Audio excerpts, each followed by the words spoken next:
Hello ವೀಕ್ಷಕರೇ, nature love ಚಾನಲ್ಗೆ ಸ್ವಾಗತ.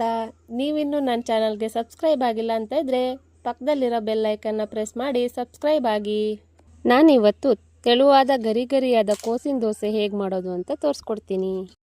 ಮೊದಲಿಗೆ 2 ಕೋಸು ತೊಗೊಂಡ್ಬಿಟ್ಟು ಚಿಕ್ಕದಾಗಿ ಕಟ್ ಮಾಡಿಕೊಂಡು ಸೈಡ್ ಇಟ್ಕೊಳ್ಳಿ. ನಾನಿಲ್ಲಿ ಅರ್ಧ ಗಂಟೆ ಮುಂಚೆನೇ ಅಕ್ಕಿನ ನೆನೆಸ್ಕೊಂಡಿಟ್ಟಿದ್ದೀನಿ. ಈಗ ಅದನ್ನು ಚೆನ್ನಾಗಿ ತೊಳ್ಕೊಂಡ್ಬಿಟ್ಟು ಅದಕ್ಕೆ ಬೇಕಾದ ಐಟಮ್ಗಳು ಇಲ್ಲಿದೆ. ಮೊದಲಿಗೆ ಜೀರಿಗೆ 1 ಸ್ಪೂನು, ಕೊತ್ತಂಬರಿ ಕಾಳು 3 ಸ್ಪೂನು, ಬೆಳ್ಳುಳ್ಳಿ 3 ಎಸಳು, ಹಾಗೆ ಬೇಡಿಗೆ ಮೆಣಸಿನ್ಕಾಯಿ ಮತ್ತು ಹುಣಸೆ ಹಣ್ಣು. ಇವಾಗ ನಾನು ಹೇಳಿರೋ ಐಟಮ್ನೆಲ್ಲ ಅಕ್ಕಿಗೆ ಹಾಕಿ ಚೆನ್ನಾಗಿ ರುಬ್ಕೋಬೇಕು ನಯಸ್ಸಾಗಿ.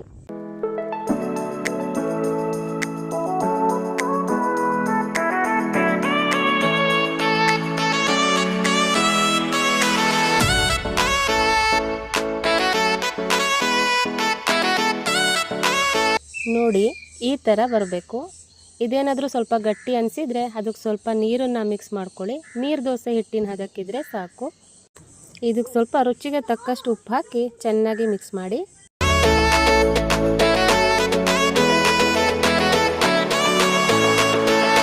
ಈಗ ಇದಕ್ಕೆ ಹೆಚ್ಕೊಂಡಿರುವಂತಹ ಕೋಸನ್ನು ಚೆನ್ನಾಗಿ ಹಾಕಿ ಚೆನ್ನಾಗಿ ಮಿಕ್ಸ್ ಮಾಡ್ಕೊಳ್ಳಿ.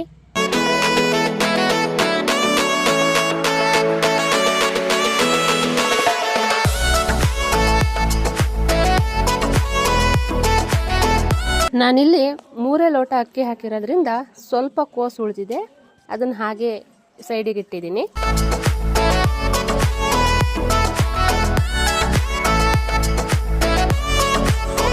ಈಗ ಸ್ಟವ್ನ ಆನ್ ಮಾಡಿಕೊಂಡು ಅದ್ರ ಮೇಲೆ ಒಂದು ಪ್ಯಾನ್ ಇಟ್ಟು ಪ್ಯಾನನ್ನು ಚೆನ್ನಾಗಿ ಒರೆಸ್ಕೋಬೇಕು. ನಂತರ ಇದಕ್ಕೆ ಸ್ವಲ್ಪ ಎಣ್ಣೆನ ಹಾಕಿ ಪ್ಯಾನ್ ಫುಲ್ ಎಣ್ಣೆ ಸ್ಪ್ರೆಡ್ ಆಗೋ ಥರ ನೋಡ್ಕೋಬೇಕು. ನಂತರ ಅದನ್ನು ನೀರು ದೋಸೆ ಹೇಗೆ ನಾವು ಪ್ಯಾನ್ ಮೇಲೆ ಹಾಕ್ತೀವೋ ಅದೇ ಥರ ಹಾಕ್ಕೋಬೇಕು. ಒಂದು ಮುಚ್ಚಳವನ್ನು ಮುಚ್ಚಿ ಬಿಡಬೇಕು. ಈಗ ಸ್ವಲ್ಪ ಬೆಂದ ಮೇಲೆ ಅದ್ರ ಮೇಲೆ ಎಣ್ಣೆ ಹಾಕ್ಕೋಬೇಕು. ಈ ರೀತಿ ಎಣ್ಣೆ ಹಾಕೋದ್ರಿಂದ ರುಚಿ ತುಂಬ ಚೆನ್ನಾಗಿ ಬಂದತ್ತೆ. ನಂತರ ಅದನ್ನು ಮಗ್ಚಿ ಹಾಕ್ಬಿಡಿ. ಹೀಗೆ ದೋಸೆ ಮಾಡ್ತಾ ನಮ್ಮ ಭಾವ ಮತ್ತು ಮಕ್ಕಳು ಎಲ್ಲ ಕ್ರಿಕೆಟ್ ಆಡ್ತಾಯಿದ್ರು. ಸೊ ಸಂಡೇ ಆಗಿರೋದ್ರಿಂದ ಎಲ್ಲ ಕ್ರಿಕೆಟ್ ಆಡ್ತಾಯಿದ್ರು. ಅದಕ್ಕೋಸ್ಕರ ಒಂದು ವಿಸಿಟ್ ಕೊಟ್ಟು ಹೋಗೋಣ ಅಂತ ಬಂದೆ. ಸೊ ಫೈನಲಿ ಕೋಸಿನ ದೋಸೆ ರೆಡಿಯಾಗಿದೆ. ಇದನ್ನು ನೀವು ಸಂಜೆ ಸ್ನ್ಯಾಕ್ಸ್ ಆಗಿ ಕೂಡ ಮಾಡ್ಕೋಬೋದು, ಇಲ್ಲ ಅಂತಂದರೆ ಬೆಳಗ್ಗೆ ತಿಂಡಿಗೂ ಮಾಡ್ಕೋಬೋದು. ಇದು ಹೇಗಿದೆ ಅಂತ ಹೇಳಿ ಕಾಮೆಂಟ್ ಬಾಕ್ಸ್ ಮೇಲೆ ಕಾಮೆಂಟ್ ಮಾಡಿ.